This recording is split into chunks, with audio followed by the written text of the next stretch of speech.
এতদিন পরে ফুটবল খেলছে, এতদিন পর একটা ম্যাচ হচ্ছে। ফুটবলটা যে ভারতবর্ষে বল গড়ালো, এটাই হচ্ছে আজকে আনন্দের দিন। মোহনবাগান জিতেছে আনন্দ, কিন্তু সবচেয়ে বড় আনন্দ আমি বলবো যে আজকে বলটা গড়ালো এতদিন পর।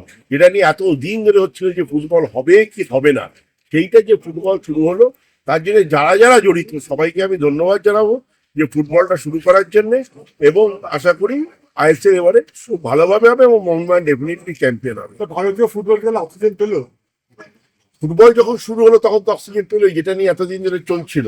তবে এটা তো সবাই স্টেপিং স্টোন। আমার মনে হয় যে পরের যে টেন্ডারটা আসবে, যেটা কামিং 15 বছর বা 20 বছরের জন্য হবে, that is the most important. কারণ এইটা তো একটা লেগে, আমাদের স্পন্সার নেই, আমরা সেখানে স্পন্সার প্রচন্ড সমস্যার মধ্যে। তার মধ্যে আমি মুখ্যমন্ত্রীকে ধন্যবাদ জানাবো যে যেভাবে তিনি এগিয়ে এসে আমাদের এই ইনফ্রাস্ট্রাকচার দিলেন নিখরচায়, তার জন্য তাকে ধন্যবাদ জানাবো। এবং সেটা আমাদের খানিকটা শ্বাস প্রশ্বাস। আপনারা জানেন মোহনবাগান একমাত্র ক্লাব যারা কিন্তু প্লেয়ারদের 1 টাকাও কাটেনি। এবারে প্লেয়ারদেরকে আমরা পুরো পেমেন্ট করার চেষ্টা করেছি, সেখানে এইটা আমাদের একটা বড় ইম্পর্টেন্ট সাপোর্ট আমরা পেলাম মুখ্যমন্ত্রীর কাছ থেকে। সেই জন্য আমাদের লোবেরোর প্রতি কতটা পরিবর্তন এলো মোহনবাগানে? ডেফিনেটলি আজকে মোহনবাগান খুব ভালো খেলেছে, এবং যেটা সব থেকে ইম্পর্টেন্ট হচ্ছে প্লেয়াররা প্রচন্ড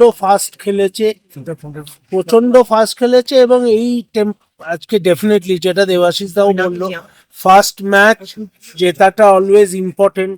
এবং অনেকদিন পরে ফুটবলে পা দিল। প্র্যাকটিস ম্যাচ খেলা আর কম্পিটিটিভ ফুটবল খেলা তো এক নয়। সো তাই জন্য আমরা আশাবাদী যে এবছর চ্যাম্পিয়ন আমরাই হব।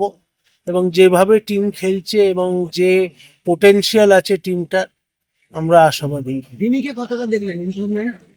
তিনি ভালো, অনেক রোগা হয়েছে আর প্রচন্ড খাটাখাটনি করে খেলছে। এবং আজকে সব থেকে ইম্পর্টেন্ট কথা হচ্ছে আমাদের কর্নার গুলোর বল অ্যাটলিস্ট উঠে মাথায় হেডের কাছে গেছে। অন্য সময় গড়িয়ে যায়, বছর অন্তত উঠতে ফিরে। মোহনবাগান আজকে প্রথম ম্যাচ জেতাটা খুব ভালো খেলেছে, তবে আরে ভেঙে ফেলবে এটা। অলওয়েজ রিস্কি, সেটা লাস্ট মোমেন্ট অব্দি সেই জন্য একটু চাপে ছিল। আইএসএল টিম কেরালা যে কোনো সময় গোল শোধ দিতে পারতো, কিন্তু ভাগ্য আমাদের ভালো। লাস্ট মোমেন্টে সেকেন্ড গোলটা হয়েছে, সেকেন্ড গোল যখন হয়েছে তখন আর খেলা কিছু। আর ওদের মানে এটাই ছিল যে কাউন্টার অ্যাটাকে ফুটবল খেলবে, নিচে নেমে এসে কোনো চান্স পেলে উঠবে।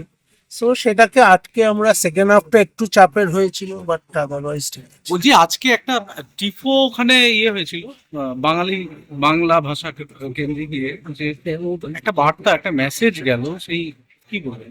হ্যাঁ, এরা সবাই সাপোর্টারদের তাদের ডিফারেন্ট সেন্টিমেন্ট আছে।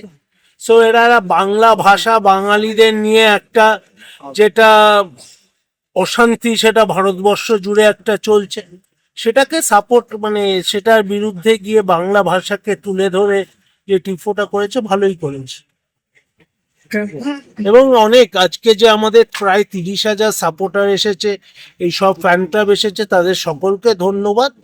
এবং তাদের আশা করব তারা সারা সিজন ক্লাবের পাশে এইভাবেই দাঁড়াবে। জয় মোহনবাগান, জয় মোহনবাগান। মাননীয় মুখ্যমন্ত্রী মমতা বন্দ্যোপাধ্যায়কে ধন্যবাদ যে হকিকে অ্যাস্ট্রোটার্ফে নিয়ে যাওয়া, এবং তার জন্য আমরা সামনের বছর কলকাতা লিগ আমাদের মাঠে ফ্লাড লাইটেই আমরা সামনের বছর কলকাতা লিগের সব ম্যাচ আমাদের মাঠেই খেলবো ফ্লাড লাইটে। ময়দানে আবার ফুটবল ফিরে আসছে এবং সেটা সম্ভবপর হলো। শুধু হকি অ্যাস্ট্রোটার্ফে চলে গেল, ময়দান থেকে মানে ঘেরা মাঠ থেকে সরে গেল, সেটার জন্যই এটা সম্ভবপর হলো।